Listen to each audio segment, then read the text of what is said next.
In 1902, William James published a book that did the impossible. Atheists read it and started praying. Religious people read it and fell in love with science. Even today, 123 years later, it's still the #1 most read book about religious experience in the world. He called it the Varieties of Religious Experience, and it began with one sentence that changed everything.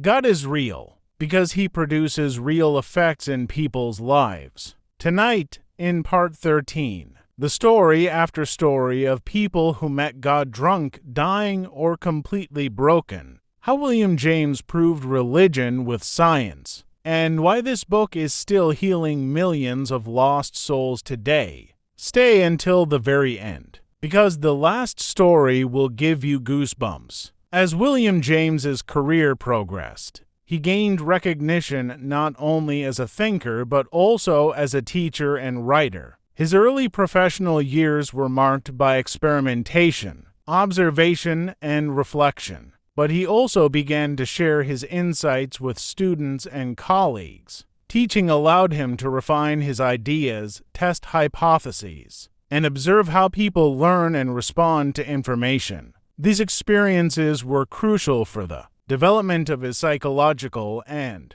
philosophical thought, combining empirical evidence with practical guidance. One of the central areas of his professional focus continued to be the study of consciousness. William observed how attention, memory, perception, and emotion interact to create a dynamic mental experience. He emphasized that consciousness is continuous, adaptive, and shaped by both internal disposition and external circumstances. This understanding reinforced his concept of the stream of consciousness, which would become a cornerstone of both his psychological theory and his philosophical writings. He encouraged students to reflect on their own consciousness, making observation of the mind an active practice rather than a purely theoretical exercise. Habit remained a key theme in both research and teaching. William observed that habits influence thought, behavior, and moral decision-making. He studied how repetition, discipline, and conscious effort shape habits, and he emphasized the importance of cultivating beneficial behaviors. In his teaching, he encouraged students to reflect on their own habits, to identify patterns that support growth, and to take active steps toward improvement. His insights on habit were not only theoretical but practical, guiding education, self-development, and ethical conduct. Emotion was another major focus. William examined how feelings influence thought, behavior, and decision-making. He noted that emotions can motivate action, clarify understanding, or lead to errors in judgment. By studying the interplay of reason and emotion, he emphasized that human experience cannot be fully understood through intellect alone. Emotions are integral to consciousness, shaping perception, memory, and behavior. William's integrated approach highlighted the importance of considering both rational and emotional aspects of human experience. Attention and memory also received focused study. William explored how selective attention allows individuals to focus on certain stimuli while filtering out others. Memory, he observed, is constructive and influenced by attention, habit, and emotional significance. These studies revealed the active, adaptive nature of consciousness and provided insight into learning, problem-solving, and decision-making. By combining experimental methods with introspection and philosophical reflection, he developed a comprehensive understanding of cognitive processes and their practical applications. Philosophy continued to guide William's interpretation of his findings.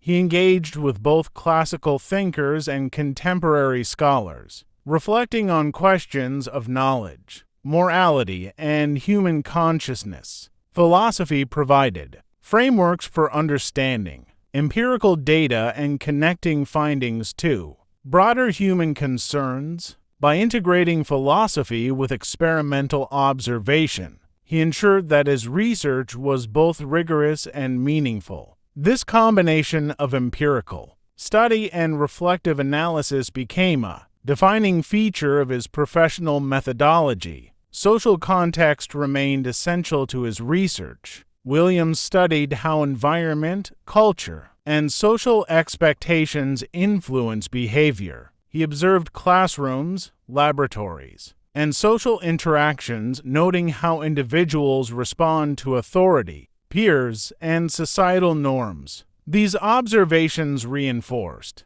the idea that behavior arises from a complex interplay of personal disposition, habit, and external conditions. This holistic approach informed his later writings on ethics, education, and social psychology, emphasizing the need to understand both the individual and the environment in which they live.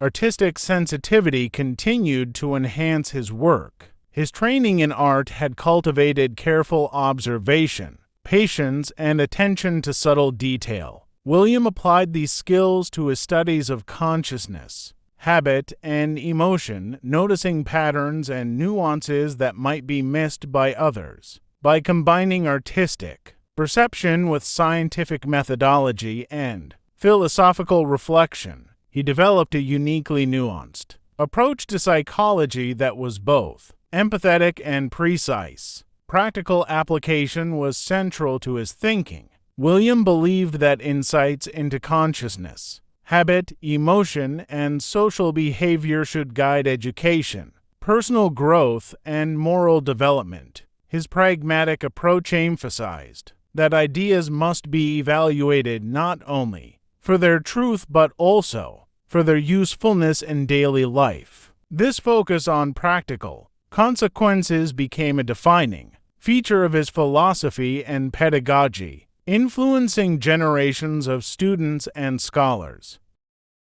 By the end of this stage in his career, William James had become a recognized leader in the emerging field of psychology. His work on consciousness, habit, emotion, attention, and social behavior, combined with philosophical reflection, artistic sensitivity, and practical application, positioned him as a pioneering thinker. These experiences laid the foundation for his later seminal works, including his influential textbooks, lectures, and philosophical writings, which would shape American thought and psychology for decades to come. William James's growth as a professional thinker, teacher, and researcher. It highlights his contributions to understanding consciousness, habit, emotion, attention, and social context while emphasizing the integration of empirical study, philosophy, and practical application.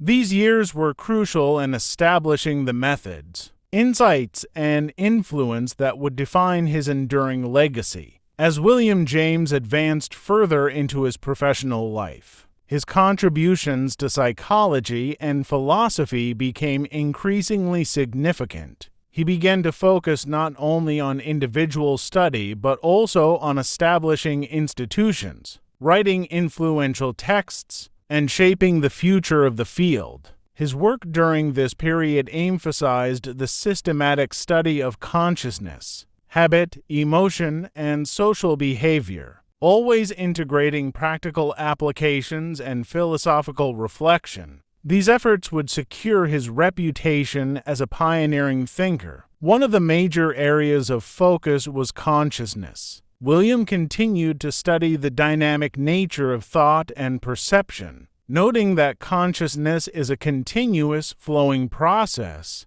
He observed how attention shifts, how memory influences perception, and how motion interacts with thought. These observations reinforced his theory of the stream of consciousness, which would become one of his most important contributions. By emphasizing the fluid and adaptive nature of mental life, he laid the foundation for modern theories of cognition and psychology. Habit remained central to his work. William observed that repeated behaviors shape character, intellectual development, and moral decision-making. He explored the mechanisms through which habits form, the role of conscious effort in modifying them, and their significance in daily life. His practical insights emphasized the importance of cultivating beneficial habits and avoiding negative patterns. By studying habits systematically, he provided guidance for education, personal growth, and moral responsibility, influencing both psychological theory and everyday practice. Emotion continued to be a vital area of research. William explored the relationship between emotion and cognition, noting that feelings can both guide rational thought and interfere with judgment. He studied the physiological and psychological aspects of emotion, examining how it shapes attention, memory, and behavior. By integrating emotional understanding into the study of consciousness, he developed a holistic approach to psychology. This perspective highlighted the inseparable connection between reason and feeling in human experience. Attention and memory were also major concerns. William studied how individuals selectively focus on specific stimuli, how memory is influenced by past experience, and how attention guides behavior. He recognized that memory is not a passive record but an active, constructive process shaped by habit, emotion, and perception. These insights informed his understanding of learning, problem-solving, and adaptation. By combining experimental methods with philosophical reflection, he developed a comprehensive approach to the study of mental processes. Philosophy remained a guiding influence. William engaged with classical and contemporary philosophical ideas, using them to interpret his empirical findings and explore larger questions of human experience. Philosophy provided frameworks for understanding morality, consciousness, and the nature of reality. By integrating philosophical reflection with observation and experimentation, he created a methodology that combined rigor with meaningful application. This approach ensured that his work was both scientifically sound and deeply relevant to human life. Social observation was another important dimension of his research. William studied how culture, education, and social norms influence behavior, perception, and habit formation. He observed how individuals respond to authority, social expectations, and peer influence. These insights reinforced his understanding of human behavior as the result of complex interactions between internal disposition, habit, and external conditions. This holistic perspective became a hallmark of his approach, influencing later work in psychology, ethics, and education. Artistic sensitivity continued to enrich his professional studies. William's training in art had cultivated careful observation, attention to nuance, and patience. These skills allowed him to perceive subtle gestures, expressions, and tonal differences that others might overlook. Artistic insight complemented his scientific methodology, enhancing his ability to understand human consciousness, emotion, and social interaction. This integration of observation, experimentation, and empathetic perception became central to his approach. Practical application remained central to William's philosophy. He believed that knowledge should improve human life. Insights into consciousness, habit, emotion, and social behavior could guide education, moral development, and personal growth. He emphasized the usefulness of ideas alongside their truth, advocating a pragmatic approach that considers the real-world consequences of knowledge. This focus on practical value distinguished his work and influenced generations of students, scholars, and readers. By the end of this period, William James had firmly established his role as a pioneering psychologist and philosopher. His research and teaching had clarified the nature of consciousness, habit, emotion, attention, and social behavior while integrating philosophy, artistic sensitivity, and practical application. These achievements positioned him to make enduring contributions to the scientific study of the mind, the development of psychology as a distinct discipline, and the application of knowledge to human life and society. Page 6 of Chapter 3 emphasizes William James's growing influence in professional life. It highlights his studies of consciousness, habit, emotion, and social behavior, along with his integration of philosophy, artistic sensitivity, and practical application. These experiences solidified his reputation as a pioneering thinker and laid the groundwork for his lasting contributions to psychology, philosophy, and education. And when the book finally came out, the entire world stopped to listen to a psychologist talking about God. But William James's biggest battle was still to come. In Part 14 you'll see his final fight with heart disease, the last letter he wrote to his children, and the one sentence on his grave that still makes people cry every day. Part 14, tomorrow 8 p.m. Subscribe plus bell on. The end is coming.